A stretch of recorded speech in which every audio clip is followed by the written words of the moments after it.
Hello guys, you're back with our next lecture. In this lecture, let us go through the next question. Okay, so this question belongs to GATE CSC 1999 guys. Okay, so the given question is consider the schema R equal to S, T, U and V. Okay, so there are four parameters and they clearly give the dependencies. Okay, so let us start solving it. U, V, and the dependencies are S implies a T, T implies a U, U implies a V, V implies a yes. Okay, and they are saying let R be divided into R1 and R2 be decomposed such that R1 intersection R2 equal to 5. Okay, the decomposition is, okay, so they are not saying in which pattern they have decomposed them, but they clearly told that there is no common thing in between this R1 and R2, and they are asking the decomposed version will be in which normal form. Okay, so I think for these type of question, first we need to find the original question is in which normal form, right? Then we can think based on that particular thing, right? Yes. Okay, so let us start guys. Okay, so the given question is a T, U, V, S.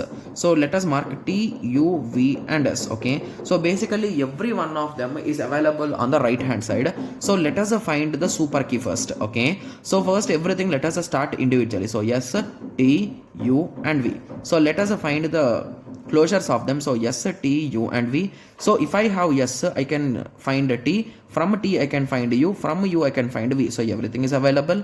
From T I can find U. From U I can find V. From V I can find S. Everything is available.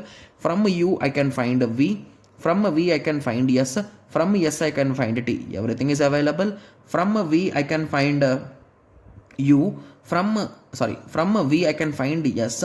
From S I can find T. From T I can find U. Everything is available. So to be clear, S is a candidate key, T is a candidate key, U is a candidate key and V is a candidate key. So in this given question, if it is not broken into multiple pieces, like decomposition is not done, before decomposition this particular table is in BCNF guys, right?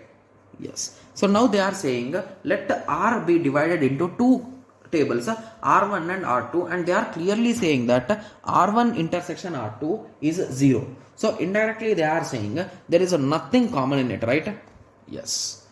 Okay, so if there is nothing common in it, so let us take some case. So let us assume ST and UV guys. So ST as one table and UV in one table. So if ST came into one table, S implies a T will be there, T implies a U. Okay, so from this whole series, I can write T implies S, right? So in this way, so we have 2 implies U, we have U implies V, we have V implies S. So I will cancel these two, these two, these two. So I can write T implies S, right? Something like transitive, right? Yes. Similarly, on the other hand, also for U and V, U implies V, okay, and with that same logic, U implies V, V implies S, S implies T, T implies U. So I think here again we can write it, right? So can we write V implies U guys? V implies S, S implies T, T implies U. So we can write V implies U. Okay, so now we are able to write the particular dependencies, right? Yes. Okay, so now in the question they told that R1 intersection R2 is equals to 5. Okay. Okay, so now if we check, so here what will be the super key guys? So the super key will be S and T. Here also the super key or the candidate key will be U and V, right? Yes. So indirectly these are the exact ones which are used in this. So we can conclude that these are also in BCNF. So basically before decomposition, old table is in BCNF. The new table is also in BCNF, new one. Okay, so by this analysis, what we can conclude guys, so there is no change in it, right? So this is a good way of decomposing the things, right? Yes. So now option A says that not in 2NF. So if it is in BCNF, it is in 2NF. So option B says that it is in 2NF but not 3NF. Absolutely wrong. Option C says that it is in 3NF but not 2NF. So this is more wrong guys, because if a particular table is in 3NF, automatically it will be in 2NF guys, remember that. Okay, similarly going through option D says that it is in both. So basically if a particular function is in BCNF, it is indirectly in 1NF, 2NF, 3NF. Okay, so with that understanding we can say that D is the most appropriate answer. Got it?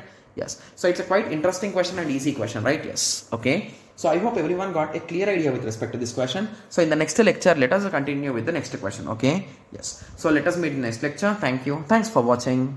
Like, share, and subscribe for more awesome videos like this. Thank you.